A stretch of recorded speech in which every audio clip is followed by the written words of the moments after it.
कोण आहे संतोष गव्हाणे? हा प्रश्न विचारणाऱ्यांनी नेवासा बसस्थानकाकडे एकदा नजर टाका. तेथे उभं असलेलं नवीन स्वच्छतागृह. ही इमारत फक्त विटा, सिमेंट आणि लोखंडाची नाही.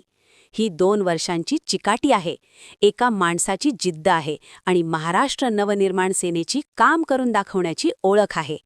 2014 ते 2016 कोणतीही सत्ता नाही, कोणतं मोठं पद नाही, फक्त नेवासा शहरासाठीचा प्रेमाचा आणि जबाबदारीचा दृष्टिकोन. नवीन स्वच्छतागृह उभा राहावं, लोकांना सुविधा मिळावी, हे काम झालंच पाहिजे. या एका विचारासाठी 2 वर्षांचा अखंड पाठपुरावा. अखेर 2016 मध्ये 10,18,000 रुपयांचा निधी मंजूर करून आणला गेला आणि आज त्या जागेवर स्वच्छ, सुंदर आणि उपयुक्त स्वच्छतागृह उभा आहे.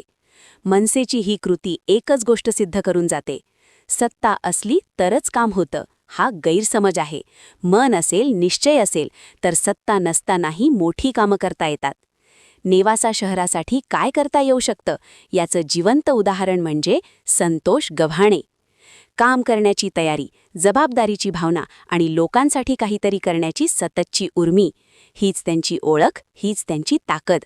बदलाचं बीज कुणीतरी लावलं पाहिजे आणि संतोष गव्हाणे यांनी, कार्यांनी हे सिद्ध केलं आहे की बदल मनसे करू शकते आणि मनसे नेहमीच कामाने बोलते.